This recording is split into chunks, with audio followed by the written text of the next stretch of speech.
Heather, you must be absolutely delighted to hear this decision in regard to the 40-year-old nurse, Jennifer Melle, who had a final written warning after apparently misgendering a patient at St Helier Hospital, a paedophile who then racially abused her. Tell me your reaction today, Heather. Yet another victory for common sense, aren't they? They're piling in now, aren't they? You're on a bit of a roll, aren't you? Because you had the Darlington nurses last week, Sandy Peggy as well coming through. There's an awful lot that seems to be moving in the right direction of common sense. It does, absolutely, and this was the right decision to make. So well done, St Helier Trust, for making that decision. It's not over. It's the first step in the battle for Jennifer. I understand she is still going to be facing a tribunal about the incident.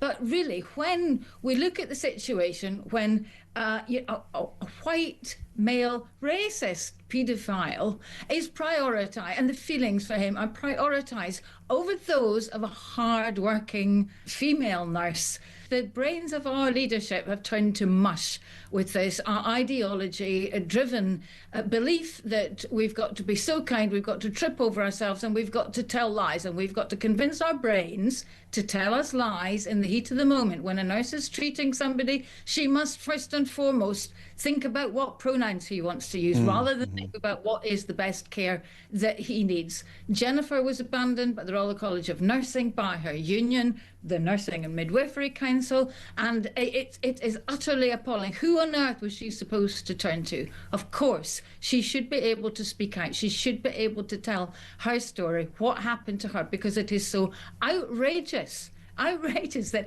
and I feel so sorry. I'm so delighted to see her so happy tonight. That is wonderful.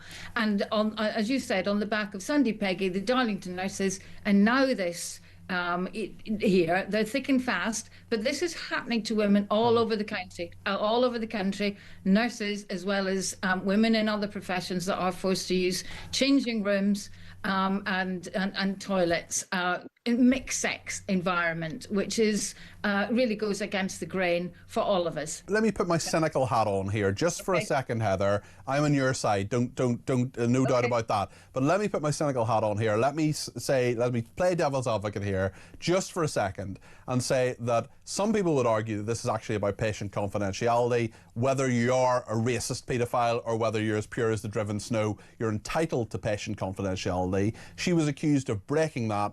Should she have broken that, or did she just run out of options? What's your thought on that particular point? Because patient confidentiality, really, really important. Yeah, absolutely. And we all want to be assured of that when we're using NHS services. Of course we do, and that's very important. I don't believe she breached confidentiality. That would be giving information that might identify the individual, and I don't believe it was at that stage. And I think given what she went through, I don't think that would have been her first course of action to go to the press about this. But I think the breakdown and the closing of doors in her face left her with no option but to talk about the story, about what had happened to her version of it, and what she has suffered as a result. And I think, yes, prioritise patient confidentiality, but when that is used as an excuse, a further reason to beat her over the head because somebody in the leadership in a position of power there did not want her speaking out and putting the trust in a bad light. What should happen now, do you think? Well, I think the case against her should be cancelled. The tribunal aspect of this should go.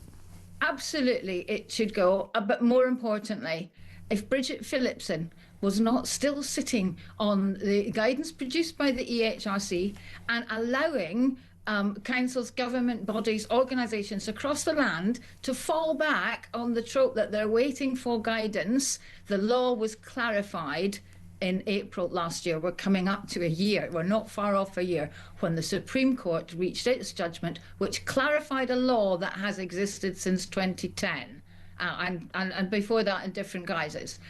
Absolutely ridiculous. If she pulled her finger out and got this out, then other trusts, organisations, bodies across the land would be absolutely clear what part of that line they should be falling on, and it is the line that keeps them compliant with the law. Let me tell you how some of our audience members are reacting to this, Heather. Fiona says it's a disgrace women have to go through all this. These nurses should sue for compensation. Enough NHS, we pay you for a service, you're not reaching the mark. And Patrick in Nottingham says, isn't it sad that Jennifer's case has made news? The UK government has completely let all decent people down. It's not left, it's not right, it's just correct and fact, says Patrick in Nottingham. Your thoughts on that, Heather? I can't agree anymore with any of those things. The government have let us down.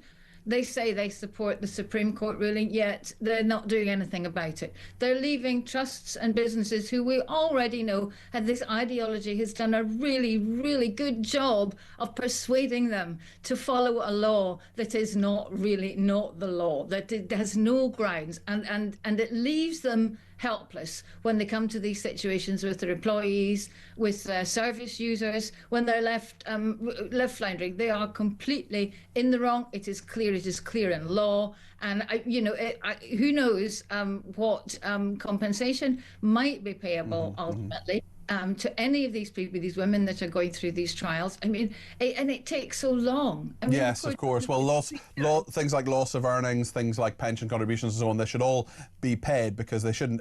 You're right, all these actions just take so long, and of course people have to survive. Heather, thank you. That's Heather Binning there, who's the founder of the Women's Rights Network.